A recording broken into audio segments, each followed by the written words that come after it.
Hello and welcome to the Shakedown. Our mission is to inform people about how the criminal justice system works, the real people impacted by the justice system, and methods to improve justice through compassionate and casual conversation.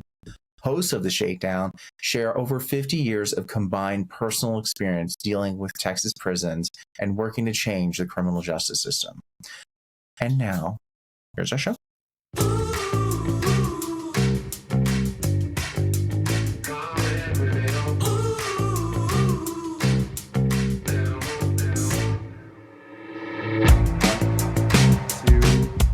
To get started off with, tell me a bit about yourself. Sure. My name is Max Brandel. I'm a practicing psychotherapist. I've worked for community mental health with mental health partners. I worked with the Colorado Department of Corrections for 3 years. I've also been running a private practice since 2015. A little bit more like demographic information, like where I'm from, where I went to school. You want to hear about that? Absolutely, yes. Okay. Um, Yeah, so I grew up in Canada. I didn't leave there till I was 20. And then I moved to the States because my father's an American citizen. So I have dual citizenship. And I've been here ever since. So I have kind of a unique um, cultural background. Canada's different than America in a few ways. Um, but I think where I want to start off with how I developed in my profession was I was actually pretty fortunate to know what I wanted to do pretty early on in my life. My father passed away when I was young, when I was 17. It was rather sudden, and it really kind of like took my legs out from underneath me.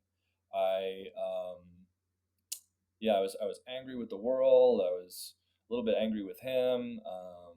Couldn't focus on school, so my mom and my family directed me to counseling, and I saw a grief counselor for 2 years, and she was really good. She really helped me kind of like process my deep feelings and normalize what I was going through. And not only did I kind of like integrate as much as you can, the loss of a parent, but I realized that psychology was this sort of art and science of talking about what nobody knows how to talk about otherwise. And I started like gobbling up psychology texts in my spare time, and it really kind of was like going in easily.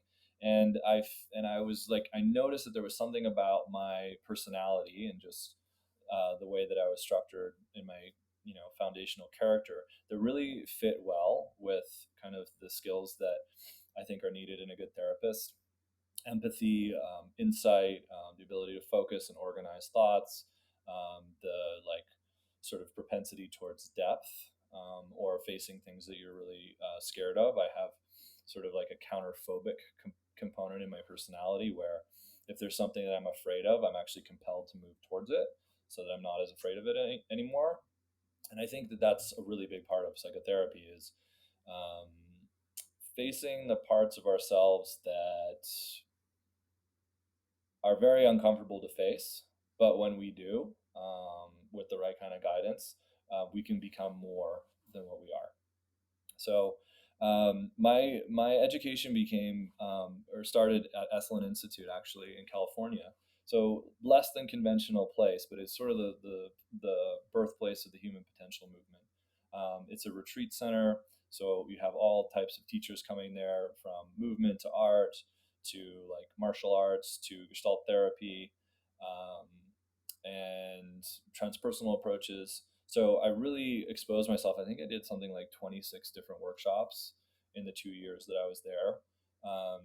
And, was able to sort of like integrate them well in the community. We had like this big process group every month for the place that I was working. And so I sort of started my education off in a less than conventional way. After that, I moved to Colorado in 2005 and went to Naropa University and got my undergraduate degree. That's when I started working for mental health partners. I got a very entry level job working with kids, worked my way up into working with adults, until I started my graduate program in 2012 at Regis University. And then after that, I decided to start my own practice. I've also worked with the Colorado Department of Corrections, like I said, and maybe we can kind of get into that a little bit more. Um, that Yeah, seems going to be the focus of one of the things you want to talk about. this podcast, like I talk about my personal experience with the criminal justice system. I talk about other people's experiences with the criminal justice system, and then we also discuss different topics about what is the criminal justice system, how does it work, and what can be done to improve it. One, we've talked about mental health issues in the criminal justice system, but we've never actually talked to someone who's worked in um, in corrections, especially as a therapist. Hmm. That's why I wanted to talk to you today, because you have that experience. I'm totally curious about that, because I don't think even while I was locked up, I was able to talk to anyone in that, because there's a line out the door to Hmm. gain access to anyone who has mental health, like actual mental health experience. There's a lot of people who need it for sure. And it's a very coveted resource in there. So, um, I guess my follow up is, you mentioned that you had a you kind of things that would drive most people away would kind of drew you in. I'm Hmm. curious if that was the case um, for corrections. Is Hmm. if that was something that would normally, it's a tough topic, it's a tough area. If that actually Hmm. pulled you in closer. Well, the first time I went into a correctional facility was at the Rifle facility, and that was in 2020. And it was actually like, well, I'll tell the story a little bit. So I went in, we did a 2.5 day course. I was very much in an assistant role at that time, running a program for the Rifle inmates. And on our way back is when like the NBA shut down, and I think Tom Hanks reported they had COVID, and Mm. everything shut down like on our drive home, basically. So COVID hit on our way down after my first visit to Rifle. My first experience inside the prison, honestly, it was kind of, I had an intense emotional reaction to it. At the Rifle facility, I think there's close to 500 inmates, and they're four grown men to a room, and it was a small room. Like I saw the rooms, and then inside of a relatively small building. So, and then obviously, just being in prison and kind of realizing the gravity of what an institution like prison really is. I came away in my first day like quite affected, quite heavy, if you will. But because COVID happened, we didn't go back into the prisons for about a year and a half. There was incredible restrictions for guests. It was very difficult to get in, and so I had a lot of time to kind of integrate my experience of, I guess, fear, to be in there. Um, Also, I'll say in that program, there was one gentleman who, like, I'm a big guy. I'm like 6 foot, 225 pounds. But there was one guy, actually, every guy in there was bigger than me, which was intimidating. But there was one guy that seemed so scary to me. He had his shaved head, he had beady brown eyes, he had tattoos all the way up and down his arms, up his neck, and he had a big scar over his left eye. And I remember like being really afraid to interact with him or talk with him. And on the middle of the second day that we were there, he walked up to me and just started kind of pouring his heart out about how much he was relating to some story that I was talking about. And I ended up connecting with him better than any other guy there. I definitely connected with a few other guys there, just kind of like talking at the lunch breaks and some of the group exercise that we were doing. But after that experience, I was just kind of like, huh, like all this stigma that I think most people have about incarcerated people, about people with gang affiliations, about people who have committed crimes, kind of went out the window because I really connected with the humanity of these people. And after that, I really didn't feel afraid in there anymore. And that actually got like even better. And I feel, actually, I feel more comfortable inside correctional facilities as a visitor. I know it's different if you're a resident, than I do probably in the regular world because it's so restricted and monitored. There's so much security. And generally, from what I understand, um, inmates don't attack visitors. They don't see visitors as a threat. They're actually there to kind of like help and relieve and break up some of the monotony with the incarcerated lifestyle. So it actually turned out to be quite the opposite. Some of the most interesting, for lack of a better word, lovely people I've ever met in my life have been incarcerated. And that was on with your statement about visitors. That was my experience as well. Yeah. That they inmates the vast amount of inmates, including myself, understood Hmm. people who volunteered to come into the prison Right. and actually come in are a huge benefit. Anything to keep them there and like just whatever they're offering, enjoy Hmm. it. Just Hmm. and take Right. advantage of it, enjoy it.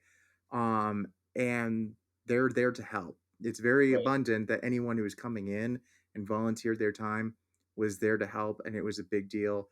And Hmm. there in Texas, like I'm Jewish, and most of the volunteers who were coming in were Christian, and like they wanted to talk about religion.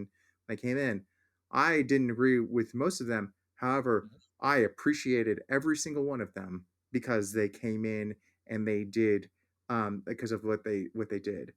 Hmm. And I feel like most inmates do that. The only exceptions might be the fact that some were like, especially guys who had been down for a long time, or guys who just in general just didn't know how to work with people in Hmm. general, and Hmm. so they could only see any interaction with a human as transactional. Right.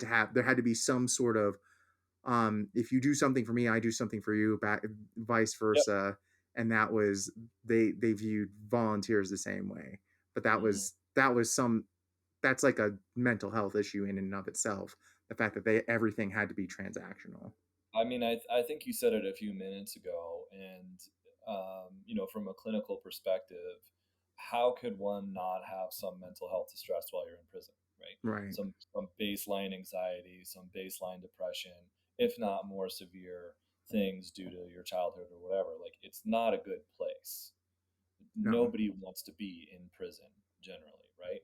So, the demand and the need for mental health may be most intense inside a prison. That was my experience. Everyone in there needs some sort of assistance one way or another, no matter whatever the situation is.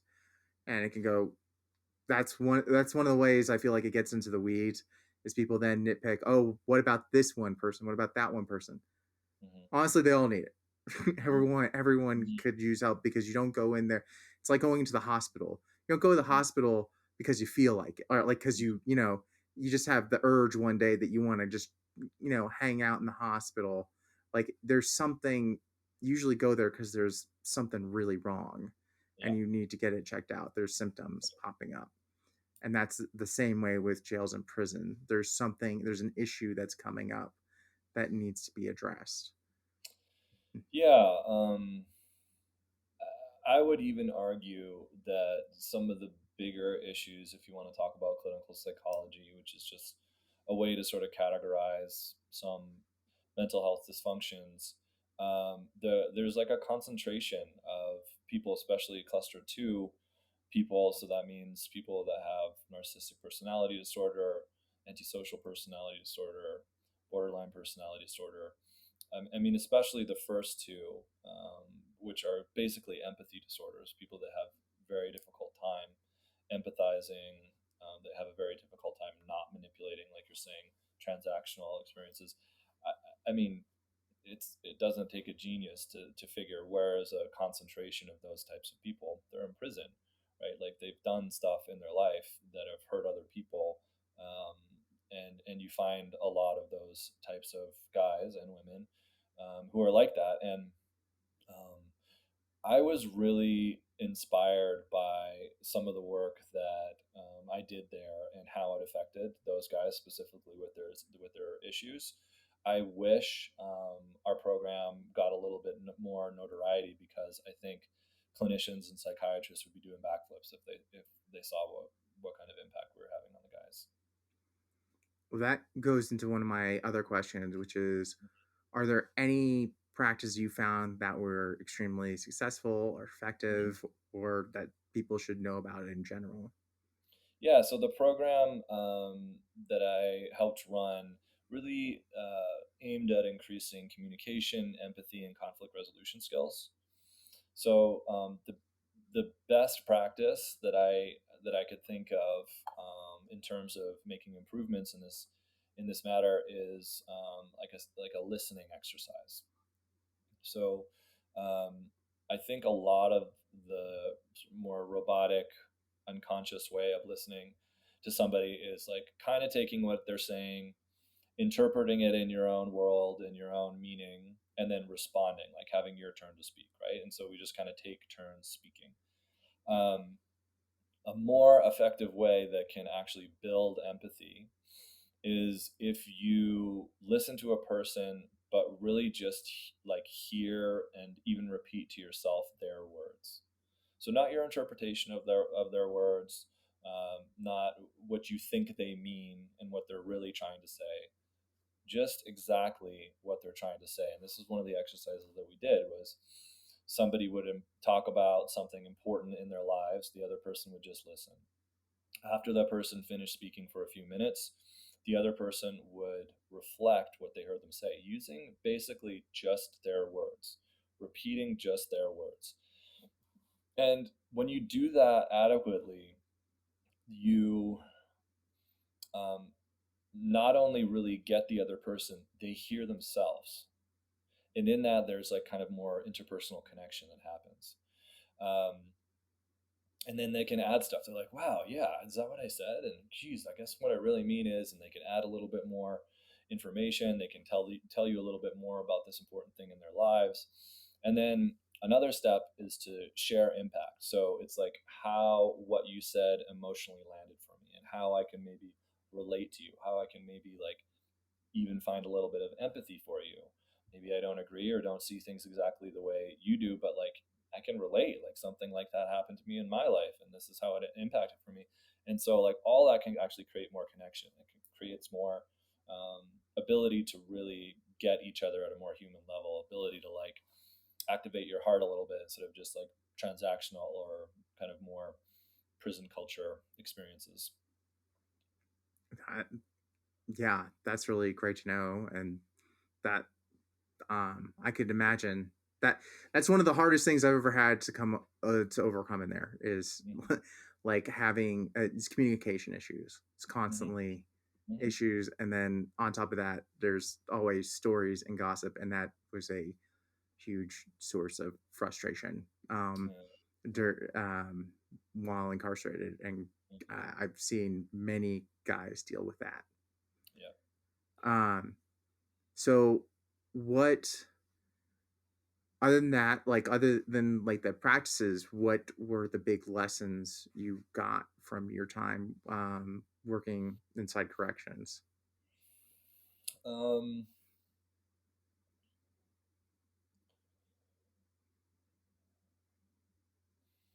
I would love to see some level of like a marker or some indicator in prisoner reform, uh, if and when individuals are truly remorseful and trying to become better. I worked in some intense facilities, including Colorado State Penitentiary, which houses a lot of lifers, a lot of people who've committed really serious crimes like murder or rape. And some of them have a lot of difficulty taking any responsibility for what they did, or any ownership, and having humility. But a lot of guys do have humility. A lot of guys deeply, deeply, deeply get that they made a mistake, and are are beautifully motivated to actually become better men, to heal, to like learn about themselves. Um, So things like restorative justice. I would love to see more in the system. Of course, when there's victim impact, whether it be families or individuals directly affected, needs to play a crucial role, right? Like, um, if if I perpetrated a crime against you and your life is still severely impacted by something that I did to you, there needs to be some justice with that, I believe, until it kind of feels fair. Um, that's still like a consequence for action, and I think it's fair. What I see a lot in the correction system is that some recipe of the law is applied to an individual, and they have to do a lot more time than I think is just. I met one guy who actually he had trouble coming to our classes because he was really fighting incredibly deep depression. I think he was 52 years old, um, and he committed a series of crimes in his early 20s. And I think it was three felonies in a row, and it wasn't good stuff. It was like drugs, and I think like an armed carjacking, and maybe some like assault or something like that. But because it was like a three strikes you're out sort of thing in California, because he had committed three felonies, his penalties were 3x multiplied. So I think he was doing something like 113 years for those three things. I mean, for sure, not good things and need to do some time. But because of the way that the law is written, he was probably never getting out for some, some really dumb shit that he did in his early 20s. And that's it. His life is over. I don't think he killed anybody. I don't think he like seriously injured anybody. He got caught up in drugs, which a lot of people do, especially in their 20s, and that's it. His life's over, and he was such a humble, good man by by this age, by 52, and perhaps rightly depressed. Like the way he talked about it, I was like, yeah, that's messed up, man. That's not fair at all, and he has to live with that for the rest of his life in prison. And so I think things like that really need to be looked at. And I mean, to be blunt, there's a part of me that says, who's the criminal? If you're punishing somebody to an unfair degree like that, who really is the criminal from a humanitarian perspective? Like that doesn't seem right to me. That is an excellent question. The one of the so on that point, you brought up the like at the start you were talking about the remorse, and Hmm. that is an issue that comes up again and again in from from the initial hearings, sentencing, Hmm. to even when you come up for parole. Hmm. Do you have any idea of how you would look for it, or what features you look for as far as remorse, or telling guys who are actually remorseful versus Hmm. not so much? Yeah, and I have sympathy for this. I I'm not naive to the fact that this can be manipulated. That I can be like, oh, they want me to show remorse, so I'll act remorseful, but actually I don't give a shit. And there are certain types of people who can really pull that off as good actors. They can really manipulate a lot of people around them. I think to some degree, you can't nip all of that in the butt. I bet you there is a way to really measure remorse if you can press a person and ask them a certain amount of questions. But also, I think most people understand if I'm speaking with you over time and I did something, you're gonna know if I'm BSing or not to some degree, right? Unless I'm a good actor, you're gonna know to some degree that I am remorseful and that I do feel deep empathy for the situation. Hopefully, people more than myself. Um, but that level of discernment. I guess needs to be trained, and I would love to see it in parole boards more. A lot of people that I've seen in parole boards and correctional officers, for that matter, not everybody, I don't want to generalize too much, kind of like punishing inmates, and they like to kind of make people miserable. And again, I think that there's something unjust about that. It is kind of how they're basing it on, and it's because they don't have the restorative justice aspect built into it right now.